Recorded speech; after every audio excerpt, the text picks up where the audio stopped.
नमस्कार, राजगड न्यूजमध्ये आपलं स्वागत आहे। 2 दिवसापूर्वी जो भीषण अपघात झाला आहे त्यावरती सगळेजण आयुक्तांना भेटायला येत आहे, सर्वच कार्यकर्ते। आता आपल्यासोबत आहे शिवसेनेकडून संजय मोरे। तर चला जाणून घेऊया त्यांचं काय मत आहे।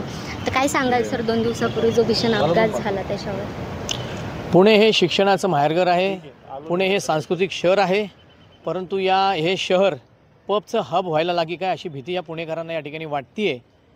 धनधानग्यांची मुलं जे बिल्डर आहेत आणि त्या बिल्डरांचेच पब पुण्यात आहेत, अशांची मुलंसुद्धा यातमध्ये भरकटली आहेत, असं ह्याचं भानसुद्धा या बिल्डरांना राहिलेलं नाही आहे।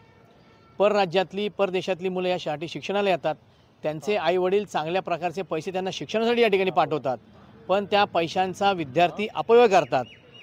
पब मालक जे आहेत अशाच विद्यार्थ्यांना गिऱ्हाईक करतात, मोबाईलच्या माध्यमातून त्यांच्याकडे पबमधल्या जे काही स्कीम्स आहेत, एका पेगवर एक केक फ्री अशा प्रकारची आमिषे दाखवून मोठ्या प्रमाणात अल्पवयीन विद्यार्थ्यांना या ठिकाणी आकृष्ट केलं जातं आणि त्यांना या विळख्यामध्ये अडकवलं जातं, त्यांना सवय लावली जातात। साध्या एखाद्या चिटोऱ्यावर सहज चिठ्ठी अशी जाता येता हातात देतात आणि त्या चिठ्ठीवर ड्रग्ज हे चिकटवलेलं असतं आणि ते ड्रग्ज नुसतं चाटलं तरी त्या नशेमध्ये धुंद तो विद्यार्थी होऊन जातो।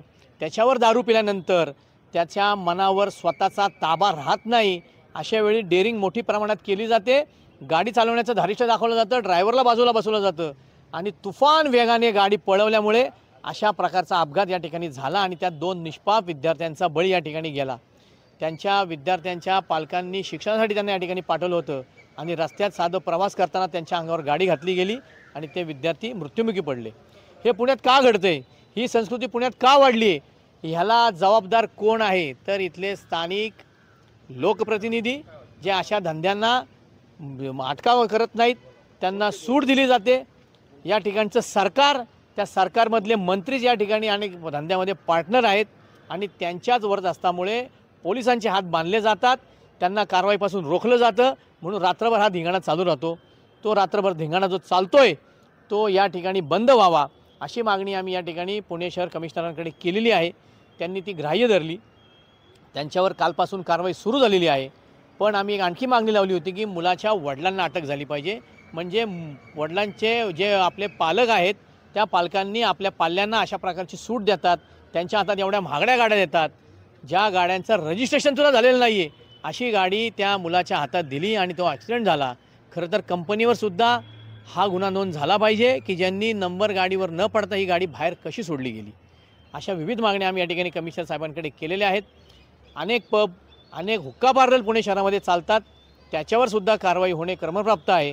साहेब म्हणले आम्ही सगळं बंद केलं आहे, पण 2 हुक्का पार्लर कशाप्रकारे पुणे शहरात चालू आहेत हे त्यांच्या आम्ही निदर्शनाला आणून दिलं। आमच्या समोरच स्थानिक पोलीस स्टेशनला त्यांनी फोन करून त्वरित कारवाई करण्यास त्यांना भाग पाडलं। त्या 2 ठिकाणी कारवाई झाली आणि आज ते दोन्ही हुक्का पार्लर पुणे शहरामध्ये बंद झाले। या घटनेमध्ये राजकीय हस्तक्षेप देखील झाल्याचा प्रश्न? नक्कीच स्थानिक लोकप्रतिनिधी अशा धंद्यांना अटकाव करत नाहीत, त्यांना त्यांच्यामध्ये सपोर्ट करतात आणि त्यांच्या माध्यमातून महाराष्ट्र राज्यातले विद्यमान मंत्रीसुद्धा यात गुरफटले गेलेले आहेत।